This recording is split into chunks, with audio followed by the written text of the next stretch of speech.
Masalimo 119 verse 105 mawanu ndiye nyali ya kumapazi yanga, ndiye unikira panjira panga.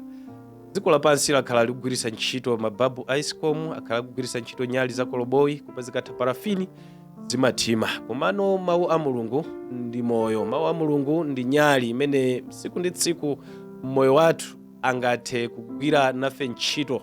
Chotero pano pa akanema wa V&V komanso ulalo online tifuna tikuyitanireni kuti musanayambe tsiku lanu mulandire mkate wa moyo amene ndi mawu a Mulungu. Chotero ine M'busa Joe Kumphasa ndikuyitanirani kuti tizikhala limodzi kumvera ndi kuonera uthenga wa mawu a Mulungu, chifukwa ndi chipulumutso, chifukwa ndi nyali yowunikira ku mapazi athu. Amen. Ukondedwa abwenzi omvera komanso amene mukutionera kwina kulikonse kumene muli, mumve ndithu kulandiridwa nthawi ino mene tifunanso tigawane mawu a Mulungu. Tigawana kuchokera mu Daniel chapter 7 verse 25 pamutu onena kuti mphamvu zikuyesera kusintha nthawi komanso chilamulo. Mbiri yakhala ikufotokoza kuti kwakhala ma president okwanira 9 kapena kuti 4 amene anadzuka komanso anagwa, anatha. Daniel afuna ationetsere kuyipa kwa mphamvu zimene mafumu anayesera kusintha nthawi komanso chilamulo, malingana ndi Daniel chapter 7 verse 25.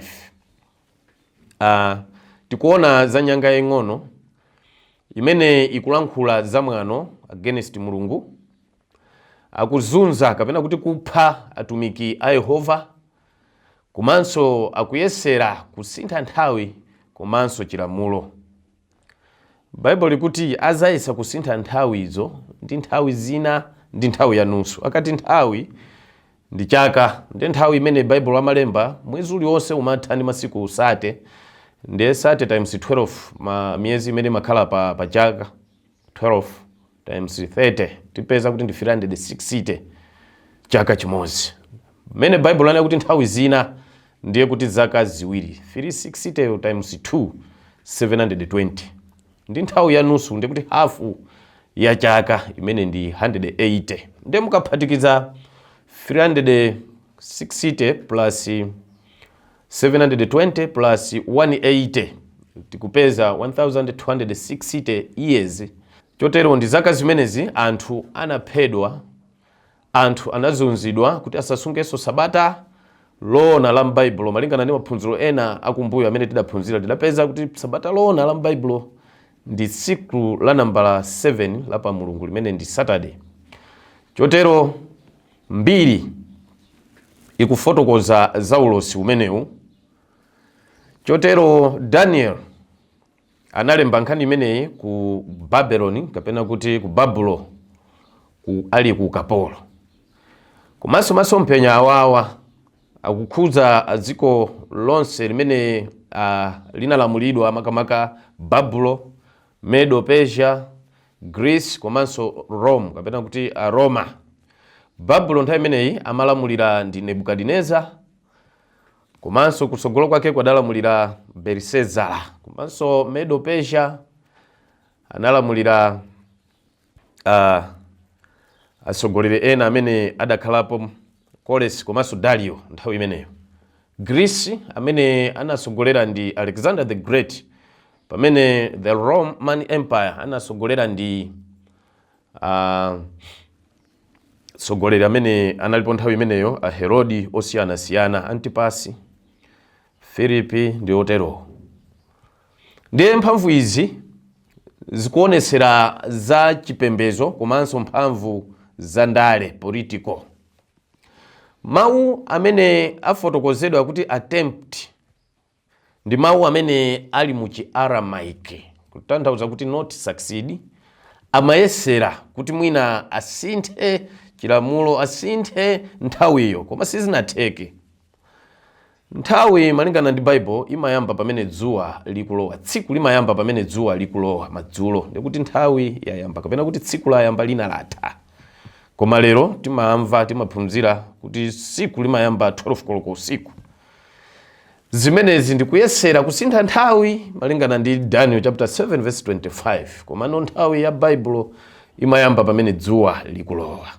Ndiye chifukwa choti akuyesera zimene zikuonesera kuti munthu sangathe kusintha zimene Mulungu wakumwamba anazikhazikitsa. Anangoyesera, zakanika, zalephereka.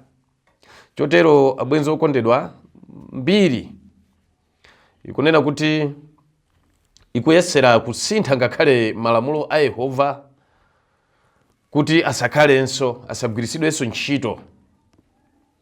Koma choonadi sichisintha, choonadi sichifa, choonadi sichipheka, choonadi chizakhalabe. Ife okhulupirira ndimafuna muone ulosi umenewu kunena kuti malamulo a Mulungu komanso sabata lake lachisanu ndi chiwiri komanso mphamvu za Mulungu wakumwamba zimene zikupezeka, zikuoneka mu vesi limeneli, zinthu zitatu zimene: malamulo a Mulungu komanso sabata la Yehova komanso mphamvu za Yehova Mulungu wakumwamba.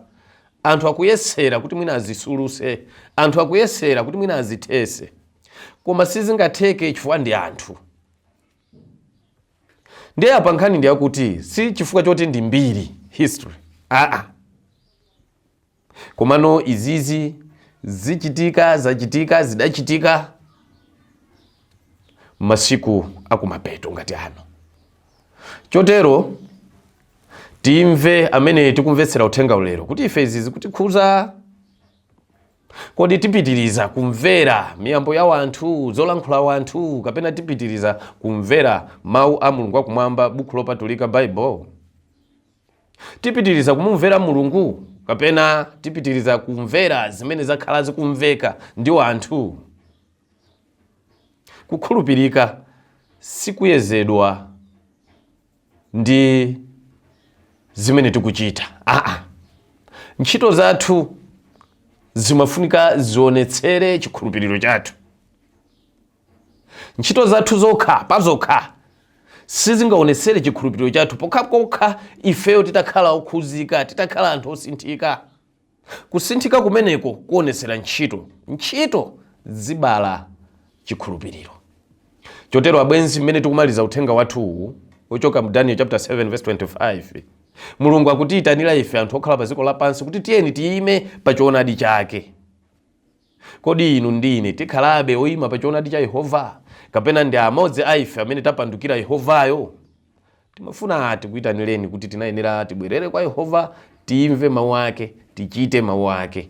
Kwa iye Mulungu ukhale ulemu ndi ulemerero lero ndi nthawi zonse chifukwa cha phunziro limeneli. Amen. Tiye tiwerame kuti tipemphere. Atate, mu dzina la Yesu Khristu tikuthokoza chifukwa mwalankhula nafe mu phunziro lina limene mwatiuza kuti mphamvu za dziko lapansi, maufumu a dziko lapansi amene adakhalapo adayesera kusintha lamulo la inu Yehova, adayesera kusintha nthawi, komanso angoyesera nzosatheka kuti zingatheke kuti zisinthidwe chifukwa zoyikidwa ndinu Mulungu wakumwamba nzovuta kuti munthu akhoze kuzisintha. Mukhale nafe ndi kutidalitsa, ndiye pemphero lathu mu dzina la Ambuye wathu Yesu Khristu. Amen.